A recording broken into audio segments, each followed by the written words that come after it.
The federal government, in the passage of Obamacare, has given states an option on the implementation of these health care exchanges. And I'm not going to spend too much time talking about what those are. I'm going to assume that you're familiar with that.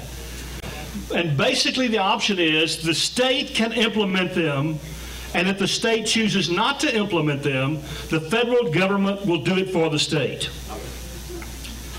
And so here's the deal. If the state of Arkansas chooses to move immediately forward with the implementation of, we'll just say, Obamacare in Arkansas, the federal government will give Arkansas federal grants to pay for the implementation of those health care exchanges in Arkansas. And the threat is that if we don't move forward with the implementation of Obamacare, then the federal government will do it for us. Now, I will tell you, in the first place, it irritates the daylights out of me for somebody to testify before a committee like the Commissioner of Insurance in Arkansas, Jay Bradford, and suggest that if the federal government pays for it, Arkansans aren't. Which is exactly what is suggested. Folks, I got to tell you, I don't care if it comes out of my wallet and goes through Little Rock, or if it comes out of my wallet and goes through Washington. It still comes out of my wallet, and it feels exactly the same. Yeah. Don't tell me the federal government is paying for it, because I know where they get their money. So we can do it, and the federal government, just tolerate it, will pay for it for us, or they'll do it for us. That's our choice.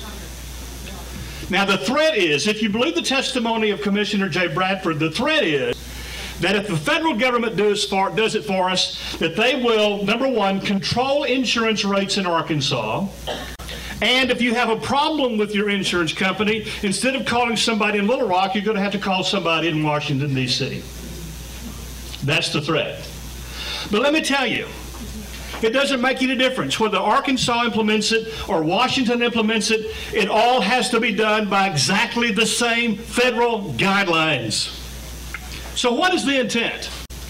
The intent is to accelerate the implementation of Obamacare in the states before it can be repealed or declared to be unconstitutional.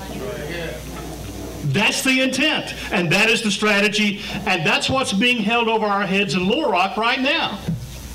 Now, why are they doing that? Well, because of something Ronald Reagan said, believe it or not. Ronald Reagan said, there is nothing closer to eternal life on this planet than a government program.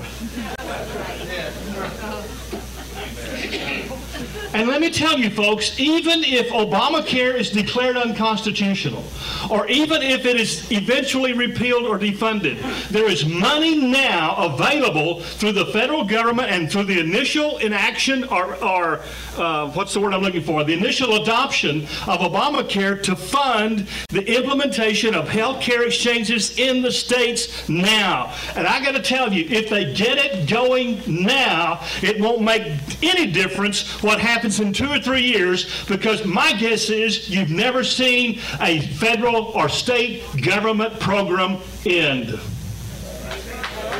And that's why I'm calling this the blackmail and bribery of Arkansas. It's happening to all the states. Now, there are an almost unlimited number of constitutional problems with this. I mean, for instance, number one, Obamacare itself is a horrible abuse of the Commerce Clause of the Constitution. It is an incredibly egregious misapplication, appropriation of the General Welfare Clause. And what they're doing to Arkansas and other states right now through HB 2138 and SB 880, which I mentioned a moment ago, folks, is an inarguable violation of the dual sovereignty principle of the Constitution, which the Supreme Court has consistently upheld, which says that no state agency and no state employee can be compelled to carry out or implement a federal guideline or policy. But that is exactly what they're forcing us to do.